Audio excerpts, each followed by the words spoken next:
নমস্কার বন্ধুরা, আমি আজকে আপনাদের বলবো অ্যাপেলো মার্কেটেড ফেস সিরাম। এটা কিন্তু অ্যাপেলো এক্সপার্টের তৈরি। এর কার্যকারিতা, ব্যবহার, উপকারিতা জানতে হলে পুরো ভিডিওটা দেখতে হবে শেষ পর্যন্ত। আর যারা যারা আমার চ্যানেলে নতুন এসেছেন অবশ্যই চ্যানেলটি সাবস্ক্রাইব করে পাশে থাকা বেল বাটনটি অন করে রাখুন, যাতে আমি কোনো ভিডিও ছাড়লে আপনারা মিস না করুন। তো চলুন ভিডিওটা শুরু করি।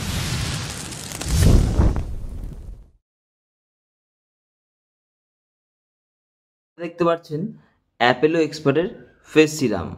এটা আছে 12% নিয়াসিনামাইড উইথ ভিটামিন সি 2%। এটা কিন্তু আপনার স্কিনের blessed acne prawn skin.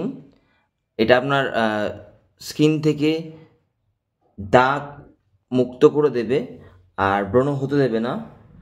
Hydrate and repair the skin. এটা আপনার স্কিনকে হাইড্রেট করবেন এবং রিপেয়ার করবে। Sulphate free, paraben free, equality free. এই ফেস সিরামের 30 ml এর দাম মাত্র 499। এটা যদি পেতে কোনো অসুবিধা হয় আমি অবশ্যই নিচে ডেসক্রিপশনে লিঙ্ক দিয়ে দেবো, আপনারা ওখান থেকেও কিনতে পারেন বা অ্যাপেলো 24/7 অ্যাপ প্লে স্টোর থেকে ডাউনলোড করে ওখান থেকেও আপনারা এটা কিনতে পারেন। তো এটা আপনার স্কিনে কীভাবে হেল্প করবে?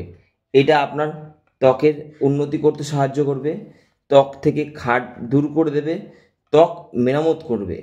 আর যাদের ত্বক ছোপ ছোপ দাগ বা হালকা মেছেদার দাগ বা ডার্ক স্পট কালো কালো হয়ে যাচ্ছে চোখের তলায়, মুখে জাদুর মতো কাজ করবে, মুখ থেকে দাগ তুলে দেবে।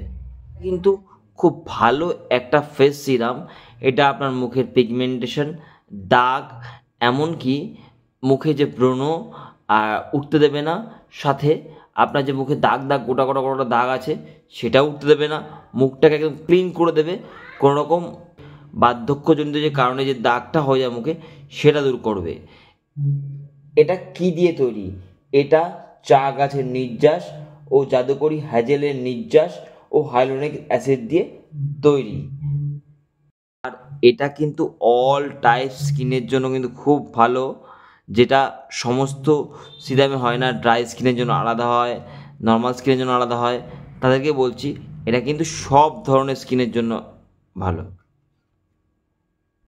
এটা আপনি কিভাবে ব্যবহার করবেন? এটা ভালো করে মুখ ধুয়ে নেবেন, তারপর 3 থেকে 4 ফোঁটা সিরাম মুখে লাগান, তারপর আঙুলের ডগা দিয়ে আলতো করে ম্যাসাজ করুন। এটা ত্বক শুষে নিতে 2 থেকে 3 মিনিট মতো সময় নেবে। দুবার ব্যবহার করতে পারেন। এটা কারা ব্যবহার করবেন না? এটা ব্যবহার করবেন না, ধরুন এটা মাখলে হালকা লাল লাল ভাব হয়ে যাচ্ছে বা জ্বালা করছে বা অ্যালার্জির মতো সমস্যা হচ্ছে, তারা অবশ্যই ব্যবহার করবেন না। একবার ডাক্তারের সাথে যোগাযোগ করে তারপর এটা ব্যবহার করুন।